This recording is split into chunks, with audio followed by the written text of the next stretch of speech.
lillah wa la ilaha illallah wallahu akbar. Subhanallah walhamdulillah wa la ilaha illallah wallahu akbar. Alhamdulillahirabbil alamin. Kita sudah kembali lagi setelah tadi kita sempat jeda sebentar. Kita akan lanjutkan kajian di program sayang kita Cahaya Hati Indonesia.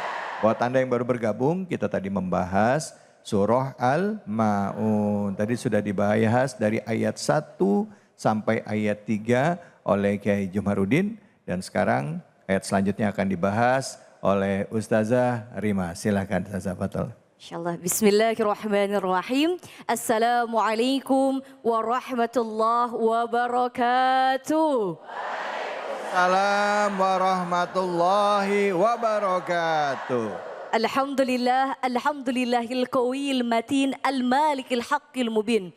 Assalatu wassalamu ala ashrafil anbiya'i wal mursalin wa ala alihi wa sahbihi ajma'in amma ba'd. Yarfa'illahu alladhina amanu minkum walladhina utul ilma darajat. Bersyukur kepada Allah Subhanahu wa taala dengan sama-sama mengucapkan alhamdulillahi rabbil alamin. Bersalawat kepada Nabi Muhammad sallallahu alaihi wasallam dengan sama-sama mengucapkan Allahumma salli ala sayyidina Muhammad. Masya Allah, alhamdulillah bunda-bunda semua tadi udah disampaikan oleh guru kita tentang surah Al-Ma'un ayat 1 sampai 3. Dan insya Allah kita akan melanjutkan ayat berikutnya yaitu ayat 4 sampai dengan ayat 7. Ini ngomong-ngomong ibu-ibu pada sehat? Alhamdulillah. Badannya sehat? Alhamdulillah. Kantongnya sehat? Wah, semangat sekali sudah tercermin Ustadz. Saya yakin ini kantongnya sehat karena seragamnya banyak. Warnanya bervariasi, alhamdulillah. Nah, tema kita luar biasa nih Bu.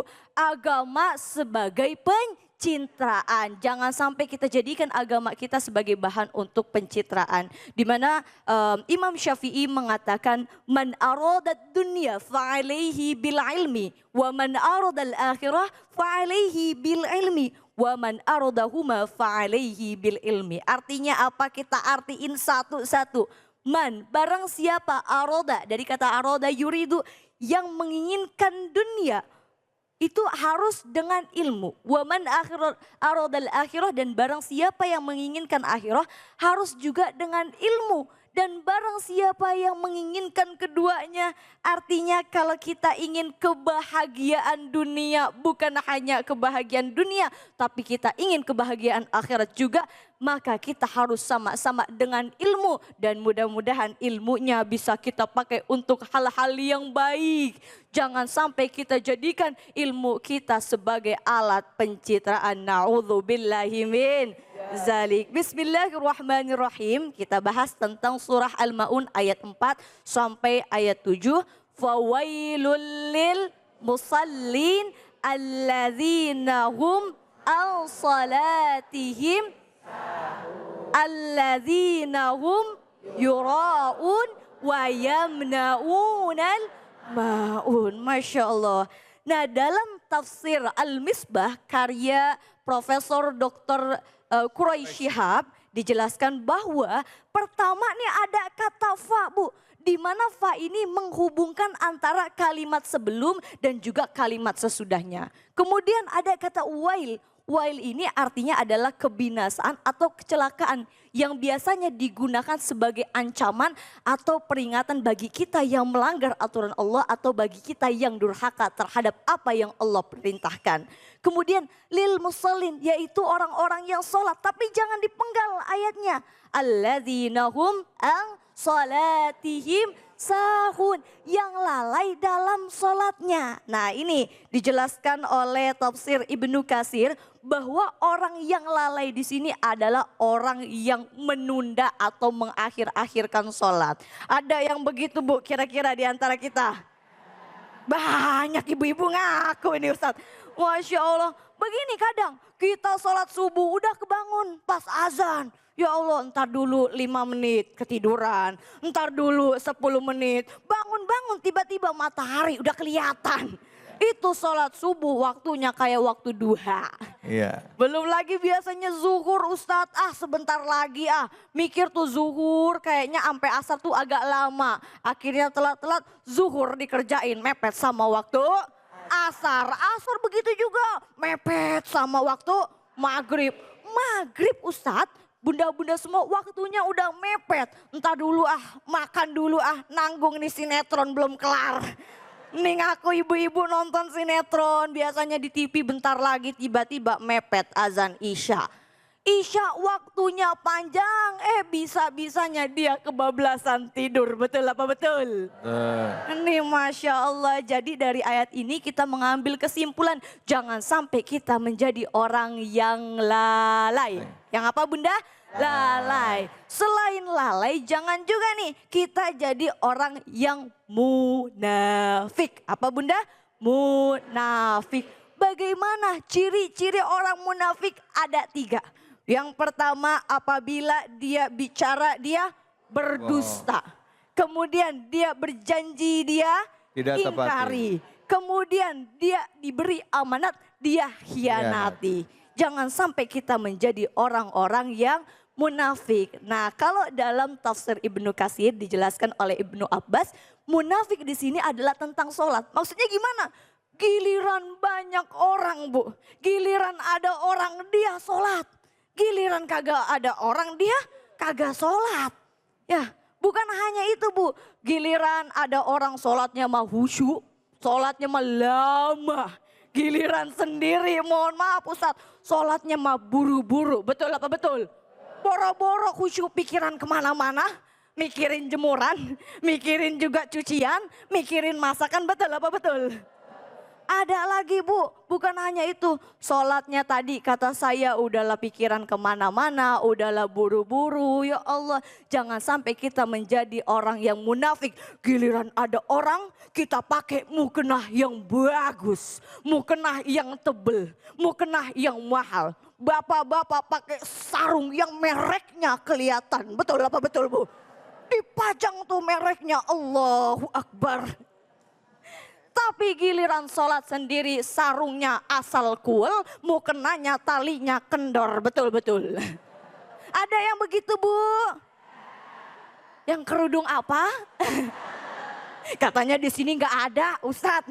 Alhamdulillah. Jadi yang pertama tentang orang yang lalai sholatnya, bukan hanya lalai, jangan sampai menjadi orang yang munafik. Kemudian ayat 6, alladzina hum yaitu mereka juga yang ria. Ria kalau bahasa kita apa Bu? Pamer. Pamer. Pamernya gimana Bu? Ya Allah, pamer dia. Sholat biar apa? Dilihat orang. Jadi niatnya bukan karena Allah. Makanya ria ini berasal dari bahasa Arab yaitu kata ro'a. Artinya lihat, melihat, ingin dilihat.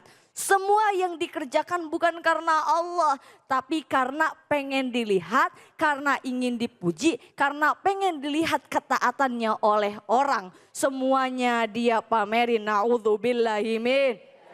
Contohnya apa? Sholat, ya kalau jadi imam mentang-mentang hafal Quran Ustadz, bacanya mah selembar 2 lembar. Giliran sendiri bacanya Anas, Al-Falaq, Kalau ibu-ibu bahasanya apa? Trikul, udah yang kul-kulan yang gampang aja. Itu baru sholat, belum lagi Bu. Sekarang zamannya pamer. Apa-apa kita posting, betul apa betul? Sedekah beras diposting, betul. Sedekah sembako diposting, betul. Sedekah ke masjid diposting, betul. Sebenarnya kalau sedekah niatnya atau tujuannya untuk memotivasi orang lain, niatnya karena Allah mengajak agar orang lain sama-sama bersedekah nggak apa-apa. Tapi beda lagi kalau niatnya pengen dipuji, pengen dibilang orang kaya, pengen dibilang hartanya banyak, itu yang tidak boleh ya. Naudzubillahi min zalik. Jadi jangan sampai menjadi orang-orang yang ria alias orang-orang yang pamer. Kemudian ayat berikutnya yang ketiga, yaitu tadi yang ketujuh ya Bunda ya. Tadi yang keenam apa? Alladzina hum yuraun wa yamnaunal maun. Yang enggan untuk berbagi. Berbaginya gimana? Dia bakhil Bu. Gak mau bagi-bagi. Gak mau minjemin barang. Kalau dalam ayat ini gak mau nih minjemin barang. Tapi bukan hanya gak mau minjemin barang. Boro-boro minjemin uang juga kagak mau. Ada nggak yang begitu Bu kira-kira? Dipinjemin mah pelit banget. Betul apa betul?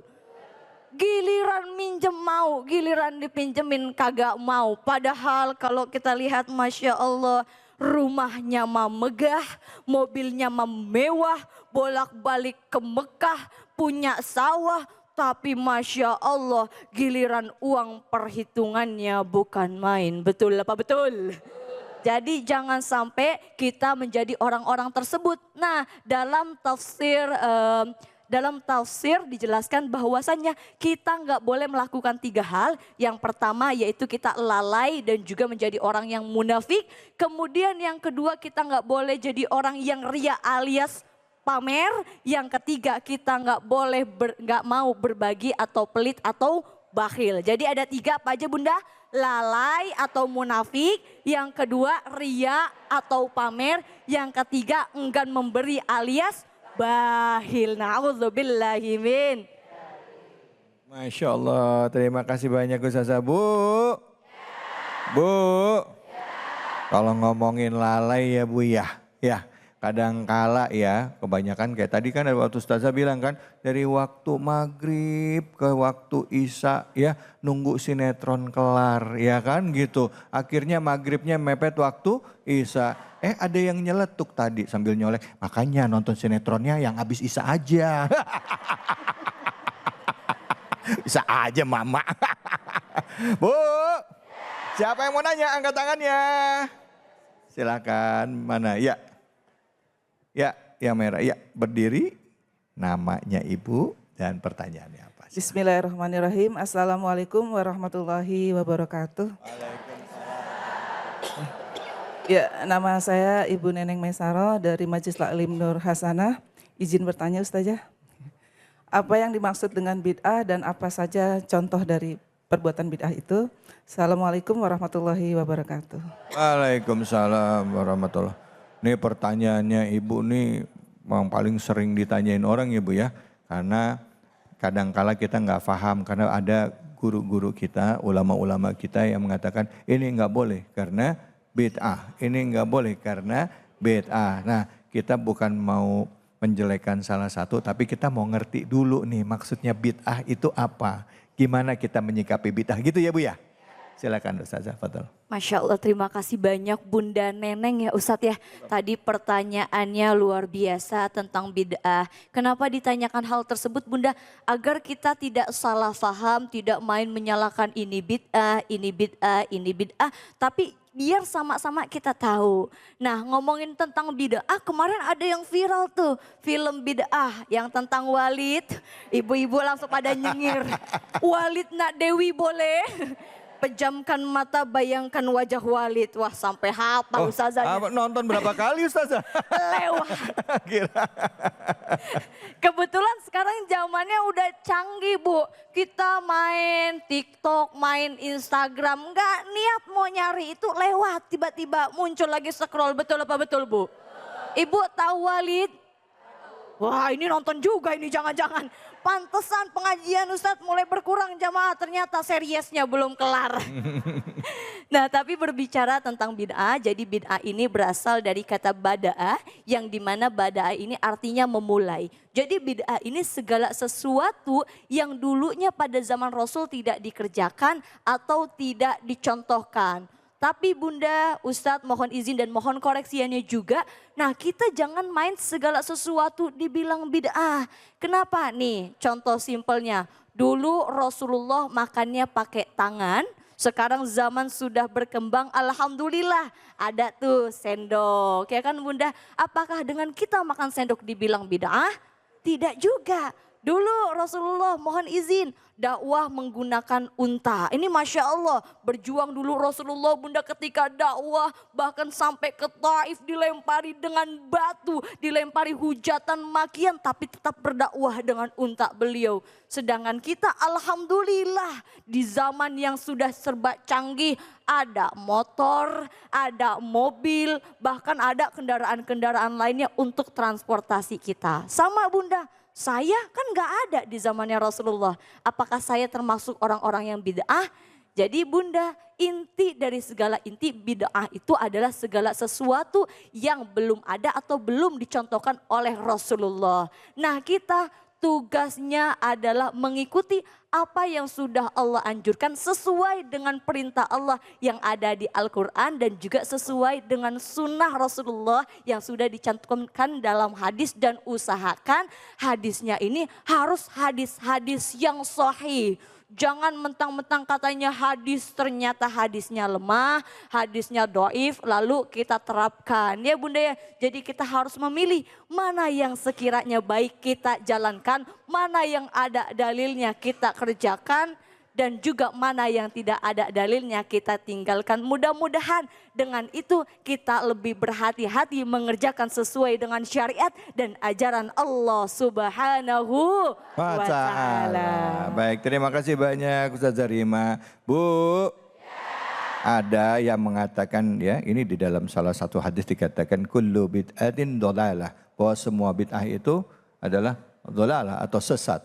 Tapi melihatnya ada yang tekstual, ada yang kontekstual. Nah yang bid'ahnya tuh bid'ah seperti apa ya kan? Bahkan Sayyidina Umar juga melaksanakan sholat tarawih ya secara berjamaah terus menerus ya.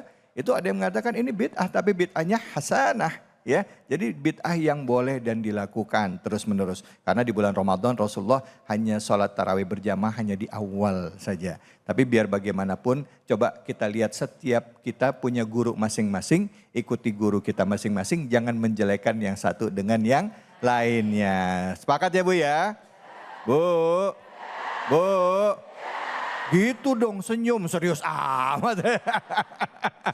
Baik, saat ini kita akan berbagi keberkahan ya bersama dengan guru kita Kiai Haji Munawir Ngajir. Dan tentunya bersama juga dengan Luwak White Coffee. Jangan kemana-mana, tetap di sini di Cahaya Hati Indonesia.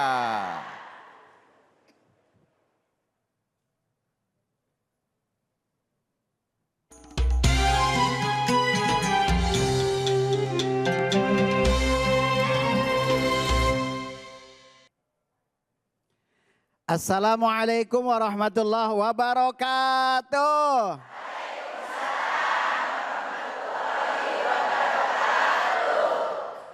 Ikan luwak minum kecap. Luwak white coffee memang mantap. Alhamdulillah. Baiklah para ibu jamaah Cahaya Hati Indonesia yang dirahmati Allah Subhanahu wa taala. Sekarang saatnya kita Cahaya Hati berbagi keberkahan yaitu luwak white insya Allah ada yang mau jamaah hadiah kira-kira? Coba tunjuk jari. Ya Allah semuanya mau ya. Coba ibu ini nih ibu. Pertanyaan sebelum dijawab kita panggil dulu Bunda. Alhamdulillah. Oke. Assalamualaikum. Waalaikumsalam. Namanya siapa Bun? Ibu Rini. Oh Rini. Ya sekarang apa pertanyaannya Bu Rini dari keberkahan luwak white coffee ya. Pertanyaannya apa surat yang dibahas hari ini? Bismillahirrahmanirrahim. Surat Al-Ma'un. Surah? Al-Ma'un. Surah Al-Ma'un. Betul, Bu? Betul sekali. Alhamdulillah. Nah, saatnya kita akan mendapatkan 1 juta rupiah. Tapi jangan salah, dipotong. Nah, iya. Oke, terima kasih Bu. Bu Rini. Bu Rini, terima kasih. Oke, nah terima kasih. Nah para jamaah Cahaya Hati Indonesia, kita kembali lagi ke Cahaya Hati Indonesia.